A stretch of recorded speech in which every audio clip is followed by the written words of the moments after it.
नमस्ते दोस्तों। Andrew Carnegie जो एक बहुत ही अमीर इंसान थे, वो एक ऐसे इंसान को ढूंढ रहे थे कि जो उनका सीक्रेट दुनिया के सामने ला सके, कि जो था सक्सेसफुल और रिच होने का सीक्रेट। एक दिन एक राइटर ने उनका इंटरव्यू लिया और एंड्रू कार्नेगी को लगा कि उन्हें वो इंसान मिल चुका है कि जिसे वो ढूंढ रहे थे, और वो राइटर थे नेपोलियन हिल। कार्नेगी ने उनको एक ऑफर दिया कि मैं तुम्हें दुनिया के सबसे रिचेस्ट और सक्सेसफुल लोगों से मिलवाऊंगा और उन सब से तुम्हें जो भी सीखने को मिले उसे तुम दुनिया के सामने लाओगे। नेपोलियन हिल ने उनकी ऑफर को एक्सेप्ट कर लिया और दुनिया के 500 सबसे अमीर और रिच लोगों का इंटरव्यू लिया और ऑलमोस्ट 25 इयर्स तक रिसर्च करके एक बुक लिखी, थिंक एंड ग्रो रिच, कि जिससे अभी तक लाखों लोग अमीर बन चुके हैं और न जाने कई लोगों को आगे ये अमीर बनाएगी। तो आज मैं ये बुक कि जो one of my favourite books है, इसकी समरी आपके सामने लाने वाला हूँ। So let's begin. Number 1, desire. किसी भी ड्रीम को पूरा करने का सबसे पहला स्टेप है, वो है बहुत ही ज्यादा डिजायर होना उस चीज को पाने के लिए। अगर कोई इंसान बस ऐसे ही विश करता है कि काश मैं भी एक बहुत ही सक्सेसफुल इंसान होता, काश मेरे पास भी बड़ी सी कार होती, तो वो बस उसका एक सपना ही रह जाएगा। लेकिन अगर कोई इंसान सक्सेसफुल होने के लिए एक पक्का डिजायर रखता है कि चाहे दुनिया इधर की उधर हो जाए, मैं सक्सेसफुल होके ही रहूंगा, या मैं इस कार को एक दिन खरीद के ही रहूंगा, तो बहुत ही ज्यादा चांसेस बढ़ जाते हैं उसके सक्सेसफुल बनने के लिए। तभी तो कहा जाता है कि जिस काम में आप पैशनेट होते हो, उस काम में आप 100% सक्सेसफुल हो ही जाते हो, क्योंकि उसमें आपका स्ट्रॉन्ग डिजायर होता है। सिमिलरली, अगर आप रिच या मिलियनर बनना चाहते हो, तो आपके अंदर एक स्ट्रॉन्ग डिजायर होना चाहिए पैसे कमाने के लिए। ऑथर ने हमें ऐसे 6 स्टेप्स बताए हैं कि जिसकी हेल्प से हम किसी भी चीज में एक स्ट्रॉन्ग डिजायर जगा सकते हैं। ये 6 स्टेप्स आपको सिर्फ पैसे कमाने के लिए नहीं, बल्कि किसी भी चीज को पाने के लिए हेल्प करेंगे। मैंने इस 6 स्टेप्स के बारे में एक डिटेल में वीडियो बनाई रखी है, लेकिन फिर भी शॉर्ट में यहाँ पर एक बार बता देता हूँ। पहला स्टेप है कि आपको एग्जैक्टली कितने पैसे कमाने हैं वो डिसाइड कर लीजिए। मुझे बहुत ही सारे पैसे कमाने हैं, ऐसा बिल्कुल मत सोचिए। एक फिक्स अमाउंट डिसाइड कर लीजिए। दूसरा है कि आपको ये पैसे कमाने के लिए क्या करना होगा वो नक्की कर लीजिए। तीसरा है कि एग्जैक्ट डेट डिसाइड कर लीजिए कि जिस डेट में आप उस पैसे को कमा लोगे। फोर्थ है कि एक एग्जैक्ट प्लान बना लीजिए उस पैसों को कमाने के लिए, और जैसा भी प्लान हो उसे तुरंत इम्प्लीमेंट करना स्टार्ट कर दीजिए। 5वां स्टेप है कि इस सब चीज को लिख लीजिए, और 6ठा स्टेप है कि लिखे हुए प्लान को दिन में 2 बार पढ़िए। अगर आप इन सब स्टेप्स को फॉलो करोगे तो आपके अंदर पैसे कमाने का एक स्ट्रॉन्ग डिजायर हो जाएगा और आप अपने गोल को अचीव करने का पहला स्टेप पूरा कर लोगे। Number 2, faith. नेपोलियन हिल ने जो दूसरी क्वालिटी उन सक्सेसफुल लोगों में कॉमन पाई, वो थी फेथ, विश्वास। अपने आप पर विश्वास कि जो भी मैं चाहता हूँ उसे मैं पा सकता हूँ। ऐसा विश्वास कि मैं अपने आप को जैसा बनाना चाहता हूँ, बिल्कुल वैसा ही इंसान मैं एक दिन जरूर बनूंगा। अगर किसी इंसान को अपने गोल्स, प्लान्स और अपनी एबिलिटीज पर ट्रस्ट नहीं होता, वो इंसान चाहे कितने भी बड़े गोल्स बनाए, वो अपने आप को सक्सेसफुल कभी देख नहीं पाएगा। इसलिए हमेशा अपने आप पर विश्वास रखे।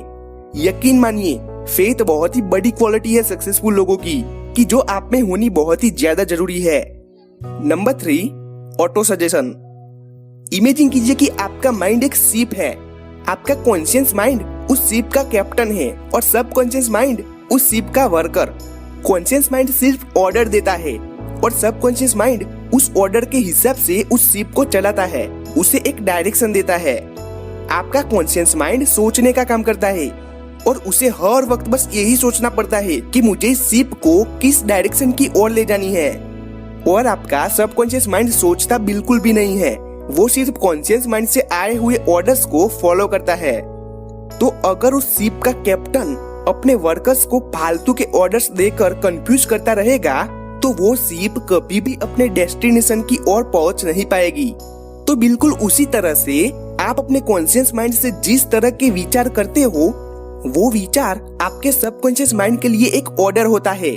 आप अगर पूरा दिन मूवीज और गेम्स के बारे में सोचते रहोगे, तो आप सबकॉन्शियसली वही करने लगोगे। और आपकी सीप कभी भी अपने गोल की ओर नहीं पहुंचेगी। वही दूसरी ओर अगर आप अपनी डेस्टिनेशन को एकदम क्लियर रखते हो, आपको कहाँ जाना है, किस रास्ते से जाना है, वो सब अगर आपके कैप्टन को क्लियरली पता होगा तो वो वर्कर्स को वही ऑर्डर देगा कि जो उस शिप को गोल की ओर ले जाए। तो अगर आप रिच बनना चाहते हो या किसी भी काम में सक्सेसफुल बनना चाहते हो तो अपने सबकॉन्शियस माइंड को ये बिलीव करवा दीजिए कि आप सक्सेसफुल और रिच बन जाओगे, और उसके बाद सबकॉन्शियस माइंड उसे ऑर्डर की तरह ले लेगा और शिप की डायरेक्शन सेट कर देगा उस गोल की तरफ। Number 4, specialised knowledge. Knowledge 2 types की होती है, जनरल और स्पेशलाइज्ड। ज्यादातर लोग अपने दिमाग में जनरल नॉलेज को ही भर के रखते हैं कि जो उनके किसी भी काम नहीं आने वाली। अब स्पेशलाइज्ड नॉलेज उन लोगों में ज्यादा पाई जाती है कि जो लोग अपने फील्ड में एक्सपर्ट होते हैं। जैसे कि एक साइंटिस्ट कि जिसे दुनिया में क्या हो रहा है वो शायद पता ना हो, लेकिन उसकी रिसर्च और साइंस की दुनिया में उसको सब कुछ पता होता है। एक नॉर्मल डॉक्टर कि जो हर बीमारी के लिए दवाई देता है, उससे कई ज्यादा पैसे एक ऐसा डॉक्टर कमाता है कि जो किसी एक ह्यूमन पार्ट में एक्सपर्ट होता है। लेकिन ज्यादातर लोग अपने दिमाग में यूजलेस चीजों को ही भर के रखते हैं कि जो उनके किसी भी काम नहीं आने वाली। ऑथर बताते हैं कि 100 अलग अलग फील्ड की नॉलेज लेने से अच्छा है कि किसी एक फील्ड में इतनी सारी प्रैक्टिस कर लो कि उसमें आपसे अच्छा कोई हो ही ना, क्योंकि वही चीज आपको ज्यादा पैसे लाके देगी। Number 5, imagination. अब ज्यादातर चीजें जो हम अपने आसपास देखते हैं वो सब किसी जमाने में एक इमेजिनेशन या सिर्फ एक विचार था। अभी जो आप वीडियो देख रहे हो वो मोबाइल और यूट्यूब और सोशल मीडिया, वो सब कुछ एक विचार ही था। इसलिए अपने थॉट्स पर हमेशा काम करते रहो। आप जैसा भी इमेजिन करते हो वो सब कुछ रियल में हो सकता है, ऐसा यकीन रखिए। इमेजिनेशन के पावर से आज तक कई लोगों ने मिरेकल्स करके दिखाए हैं और आगे भी नए नए इन्वेंशंस इमेजिनेशन से ही होंगे। आपको भी अपने डिजायर्स को रियलिटी, फिजिकल पैसों में बदलने के लिए इमेजिनेशन की जरूरत पड़ेगी ही। इमेजिनेशन के 2 टाइप्स होते हैं, एक तो होता है सिंथेटिक इमेजिनेशन और दूसरी है क्रिएटिव इमेजिनेशन। सिंथेटिक इमेजिनेशन हमारे खुद के एक्सपीरियंस से आती है। सिंथेटिक इमेजिनेशन का मीनिंग है किसी 2 या 3 आइडिया को मिक्स करना, किसी और की इमेजिनेशन या आइडिया को समझकर उसे मॉडिफाई करना या किसी सेम आइडिया को इम्प्रूव करना। और दूसरी ओर क्रिएटिव इमेजिनेशन में न्यू आइडियाज क्रिएट होते हैं कि जो आज तक किसी को नहीं आए। अगर आप अपने इमेजिनेशन का अच्छे से यूज करना चाहते हो तो अपने गोल्स के रिलेटेड जितने भी आइडियाज आपके दिमाग में आते हैं उसकी एक लिस्ट बना लीजिए। Number 6, organised planning. सफल होने के लिए एक पक्का प्लान होना बहुत ही ज्यादा जरूरी है। अपने डिजायर को रियलिटी बनाने के लिए आपने जो भी प्लान, जैसा भी प्लान बनाया है उसे तुरंत इम्प्लीमेंट करना स्टार्ट कर लीजिए। अगर वो प्लान फेल हो जाता है तो दूसरा प्लान बनाइए, लेकिन हार बिल्कुल मत मानिए और अपने आप पर विश्वास रखें। अगर किसी एक रास्ते पर चलते हुए आपको मंजिल नहीं दिख रही तो गिव अप करने से बेहतर है कि आप दूसरा रास्ता पकड़े। Number 7, decision. आपने ऐसे लोगों को तो जरूर देखा होगा कि जो लोग दूसरों की बातों में आकर या फिर अपने आप ही अपने डिसीजंस को बदलते रहते हैं। डिसीजंस को बदलते रहना मीन्स अपने आप पर ट्रस्ट का ना होना। और दूसरी ओर कुछ ऐसे लोग भी होते हैं कि जो लोग अपने डिसीजंस पर अटल रहते हैं। उन्हें पता होता है कि मेरा ये डिसीजन बिल्कुल सही है। अगर आप कोई डिसीजन लेते हो तो कई लोग आपके पास आएंगे आपको कुछ एडवाइस देने या आपको डीमोटिवेट करने के लिए। अगर आप उनकी बातों में आकर अपने इम्पोर्टेंट डिसीजन को चेंज करते हो तो आप आखिर कैसे सक्सेसफुल होगे। अपने डिसीजन की वैल्यू करो और उस पर काम करते रहो।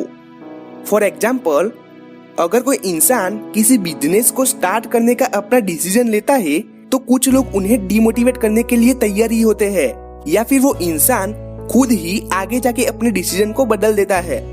तो ऐसा बिल्कुल मत कीजिए। Number 8, persistence. परसिस्टेंट टोटली आपके डिजायर पर डिपेंड करती है। आपका डिजायर जितना स्ट्रांग होगा आप उतना ही परसिस्टेंट रहोगे। इसका सबसे बड़ा एग्जाम्पल है थॉमस एडिसन। अराउंड 1000 बार फेल होने के बावजूद अपने स्ट्रॉन्ग डिजायर की वजह से उन्होंने तब तक हार नहीं मानी कि जब तक लाइट बल्ब को बना नहीं डाला। तो अगर आप रिच और सक्सेसफुल होना चाहते हो तो अपने प्लान पर तब तक काम करते रहो जब तक आप रिच और सक्सेसफुल नहीं बन जाते। देखिए, एडिसन ने अराउंड 1000 बार अपने लाइट बल्ब बनाने का प्लान और मेथड को चेंज किया होगा बजाय कि हार मान जाना। तो आप भी अपने प्लान्स को मॉडिफाई करते हुए हमेशा कोशिश करते रहे, आप 100% अपने गोल को अचीव कर लोगे। इस बुक में और भी कई सारी इम्पोर्टेंट चीजें हैं कि जो मैं एक वीडियो में कवर नहीं कर सकता, इसलिए अगर आप इस बुक को परचेस करना चाहते हो तो आप डिस्क्रिप्शन में जाके उसे परचेस कर सकते हो। तो मुझे पक्का विश्वास है कि आप इन सब पॉइंट्स को फॉलो जरूर करोगे। तो आपको ये वीडियो कैसी लगी आप प्लीज कमेंट करके जरूर बताना। और एक छोटी सी रिक्वेस्ट है आप सबसे, इस वीडियो को लाइक कर दीजिए ताकि मैं मोटिवेटेड रह सकूं और वीडियोस बनाने के लिए। मैं हर संडे और वेडनेसडे को ऐसी ही एक बुक समरी या सेल्फ इम्प्रूवमेंट्स की वीडियो लेकर आ जाता हूँ आप सबसे मिलने के लिए। तो अगर आप इस सब वीडियोस को मिस नहीं करना चाहते तो जल्दी से सब्सक्राइब कर लीजिए और बाजू वाले बेल आइकन को जरूर ऑन कीजिए। तो तब तक के लिए खुश रहिए और अपनी फैमिली को भी खुश रखिए। जय श्री कृष्णा।